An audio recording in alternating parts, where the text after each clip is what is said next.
Bien, merci Ariane. Donc, nous allons vous parler un petit peu de notre programme de numérisation des périodiques de l'aéronautique avec Gallica. Quelques mots alors, pour avancer, je crois, c'est avec ça. Bon, parfait. Merveille de la technique. Donc, quelques mots sur la Bibliothèque nationale de France. C'est un ensemble qui gère 40 millions de documents imprimés ou spécialisés. Gallica a été lancé en 1997, un peu en réponse, je dirais, à Google, même si aujourd'hui, 50% des opérations, des interrogations sur Gallica passent par Google. En 2007, il y avait 350 000 documents numérisés. En 2017, il y a plus de 4 millions de documents. Alors, en plus, indépendamment de leur collection, en 2010, Gallica a initié un vaste programme de numérisation de bibliothèques dites partenaires. Et à présent, un document sur 3 numérisé qui rejoint Gallica provient d'une bibliothèque partenaire. Nous y sommes venus, je dirais, par un intérêt simple. Denis Parenteau, mon éminent prédécesseur, m'avait demandé de rechercher des possibilités de numérisation, et c'est en interrogeant donc la BNF qu'il, heureuse coïncidence, ils démarraient leur programme donc, de Gallica, et c'est eux qui prennent en charge complètement les frais, je dirais, de la numérisation. Alors, également, quel est l'intérêt de cette numérisation? La conservation, évidemment, des collections de périodiques, de documents, d'affiches, étant entendu que chaque éditeur reçoit 2 PDF, un PDF haute définition et un PDF, je dirais, général. Donc la conservation de sa collection est claire, elle est numérisée. Et évidemment, ça lui donne un élargissement de son audience. Je pourrais peut-être prendre un exemple, je vois mon ami Jean-Pierre Dusurgé qui est là, où nous pourrions prendre l'application à Icar, quel pourrait être l'intérêt, je dirais, de la numérisation de son périodique. Et les prochaines étapes de la coopération sont la valorisation des documents en ligne, ça c'est la BNF qui s'en occupe, et puis en même temps une participation à des rencontres Gallica où ils sont disposés pour venir exposer devant des audiences en initiative avec vous pour présenter cette numérisation des périodiques qui vous concernent. Au niveau donc du musée Air France, voici déjà, nous sommes donc bibliothèque partenaire, et voici l'ensemble des périodiques qui sont déjà numérisés ou qui sont en cours d'introduction. Alors vous avez déjà le bulletin de la compagnie franco-roumaine, la SINA, qui est une compagnie fondatrice d'Air France, le bulletin mensuel des réunions. Alors vous avez les années qui sont en dessous, 1923-1924, le bulletin mensuel Air France 1933-1936, la Air France Revue 1934-1968, Écho de l'air 1938, ça aussi c'est une revue Air France interne, Terre et Ciel 46-48, France Aviation 1954-1997, Intrado, qui est la revue interne de la direction des opérations aériennes, qui regroupe tous les articles qui concernent les personnels navigants et surtout les matériels qu'ils utilisent. Écotransport, c'est le périodique qui était publié par la direction du transport, qui reprend tous les aspects de traitement aux aéroports, et enfin entretien la maintenance.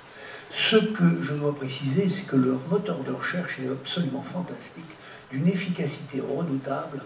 Quand vous allez en 2-3 secondes, vous avez tout de suite, si vous arrivez à serrer un petit peu, et on verra tout à l'heure comment y arriver, dans France Aviation, vous demandez par exemple Stockholm, en 3 secondes, vous avez tous les articles qui comprennent Stockholm.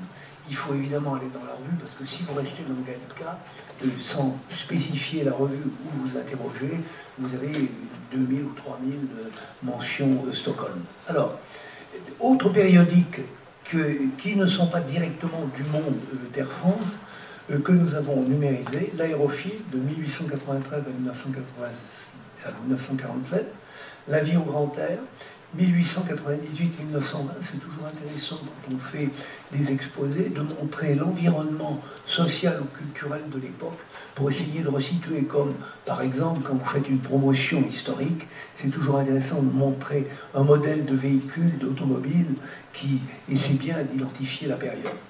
la revue aérienne, 1908-1914, l'aéronautique, 1919-1940, l'année aéronautique, 1921-1940, les ailes, 1921-1940, le document aéronautique, 1926-1931, les ailes françaises, 1944-1945, ces années-là sont particulièrement historiquement intéressantes, l'aviation française, 45-48 également, décollage, 45-48.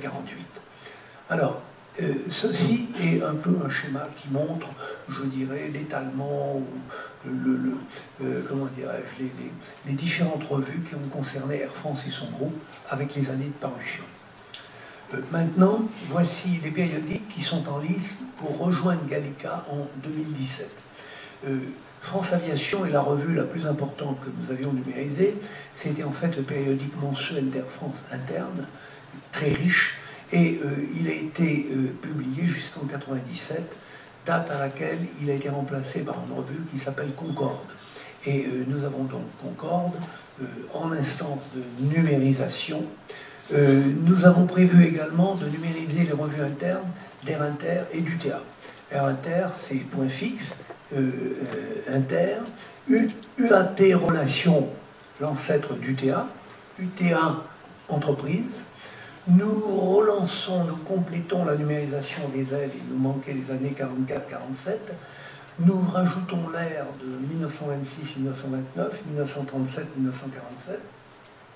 La revue du ministère de l'Air, très intéressante, de 1935 à 1936. Par avion, c'était une revue grand public, mais qui était très liée à Air France, et qui était en fait la revue qui était présentée dans les avions, dans les présentoirs, du type avion 2 voitures 338 sur la ligne de l'Exo. Enfin, la Ligue aéronautique de France. Maintenant, les périodiques qui sont pressentis, les ailes, toujours des années complètes qui nous manquaient de 1948 et 1960, le bulletin de la navigation aérienne, où l'aviation civile devrait être sensible, de 1920-1939, je ne sais pas si on le fait avec vous, Ariane, ça... vous complétez, on est en relation avec vous, puisque ce que nous faisons, nous, en tant que musée de l'air, bibliothèque partenaire, nous préparons les collections que nous remettons donc à la BNF. Il y a tout un travail de mise aux normes avec des codes barres, un certain nombre d'indications, comme en particulier la complétude, je crois que c'est un néologisme épouvantable, des collections, et ceci s'est fait chez nous à nos frais. L'air, il nous manquait les années 48 et 60, un très beau projet, Aviation Magazine. Il y a 3 jours, j'ai eu le nouveau propriétaire du titre qui s'est déclaré tout à fait intéressé quand on lui a dit, voilà, lui-même pensait numériser sa collection. Alors Aviation Magazine a été publié de 1950 à Denis 1993, je crois, 93. Alors pour lui, c'est, j'allais dire, un cadeau. Il avait une inquiétude qui était de dire comment mes intérêts, je dirais, financiers ou commerciaux sont protégés. Quand les numérisations sont faites dans Gallica, l'accès est évidemment libre, mais tout ça est en PDF qui est non reproductible. Ça veut dire, j'avais une question de Jean Rose, par exemple, qui est en train de faire quelque chose sur les officiers du Cominac, les officiers mécaniciens navigants. Il peut reproduire, bien sûr, comme ce que font les chercheurs, mais enfin, il peut réécrire, mais il ne peut pas reproduire la page en tant que telle. Ou les illustrations.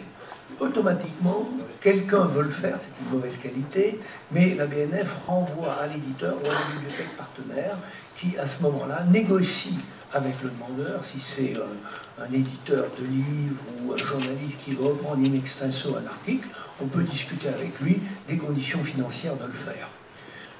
Alors, également, le groupe Pothèse. Alors, nous avons quelques pistes. Je ne sais pas si elles sont là. Non, elles ne sont pas encore là. Mais nous n'abandonnons pas l'idée de voir avec notre ami du Chirurgien l'intérêt pour lui de numériser, même s'il vend, je dirais, s'il a encore un stock, je dirais, de revues ICAR disponibles, mais il faut qu'on voit ensemble avec toi, si tu veux, dans quelles conditions on pourrait numériser, de quelle année à quelle année, je dirais, tes revues. étant entendu que pour les collectionneurs, de toute façon, la possession de la revue papier ne remplacera jamais la lecture en numérique. Et ça, on en discutera. Alors, nous avons également Air et Cosmos, le même éditeur d'Aviation Magazine, ne s'est pas déclaré contre l'idée de numériser Air et Cosmos. Discussion à voir avec lui. Air et Cosmos a succédé à Aviation Magazine, donc de 1994 à nos jours. Est-ce qu'on peut trouver un accord jusqu'en 2000, 2010? Mais là encore, pour lui, c'est l'intérêt, c'est la notoriété, je dirais, de son support et le renvoi des internautes éventuels. Ce que nous avons prévu de faire, c'est de numériser maintenant notre collection d'affiches. Nous avons 2000 affiches distinctes que nous pourrions numériser. Là encore, l'intérêt, c'est évidemment la connaissance du public et le développement de la notoriété d'Air France, mais en même temps, nous pourrions renvoyer à notre boutique où nous commercialisons un certain nombre de ces affiches, donc il y a aussi un intérêt financier. Nous avons une collection de plis aérophilatéliques très très intéressante. Nous venons de recevoir la donation de ce que nous appelons maintenant la collection à Bouchard. C'est la collection de l'amicale aérophilatélique d'Air France, qui est plus de 120 volumes. C'est quelque chose d'extraordinaire qui reprend non seulement les plis aéronautiques, qui indiquent en général, qui confirment la date des premiers vols, la composition des équipages, mais elle nous est fournie en même temps avec des documents promotionnels dont nous avons une grande partie, mais certains documents inédits que nous n'avions pas. Et dernier point, nous avons également un certain nombre de textes, de documents que nous pourrions peut-être numériser. Là, c'est un peu plus délicat. Sadonie, qu'est-ce que c'est? C'est un exemple d'une lettre? Là, c'est une des quelques lettres de Mermoz expliquant comment il s'est sorti du mauvais pas dans les Andes avec Colmou. Et donc il explique comment il a sauté les différents ravins. Alors, en ce que je voudrais juste rajouter, lorsqu'on consulte Gallica, on peut imprimer les pages qu'on consulte, mais évidemment elles ne sont pas en bonne définition. C'est pour ça qu'on peut travailler dessus sans difficulté. Et si on veut les publier, si on veut reprendre ça, effectivement, Gallica renvoie vers ceux qui possèdent les droits de ces différents éléments. Donc c'est une très bonne publicité pour les personnes qui ont ces documents. Alors, quelques mots pour conclure sur la valorisation avec la BNF. Donc les objectifs, c'est bien entendu ce que j'ai mentionné tout à l'heure. Ce qu'il propose, ce sont des rencontres hors les murs. Ça veut dire que si demain, votre association a un périodique qui les intéresse, par notre intermédiaire, ils sont tout à fait à votre disposition pour organiser des rencontres dans votre municipalité. Vous parlez des élus.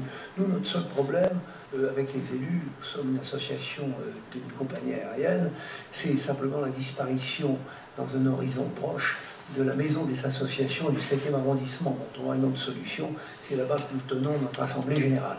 Mais je reviens quand même à la proposition de la BNF. Ils sont prêts à discuter avec vous, si vous avez un périodique donc à numériser, à mettre en valeur auprès soit de vos adhérents, soit, je dirais, de gens de votre localité pour en parler. Alors, également, eux-mêmes font une relative promotion, je dirais, des thèmes que nous développons, et ce que nous allons développer avec eux, c'est au niveau des actualités, ça n'est pas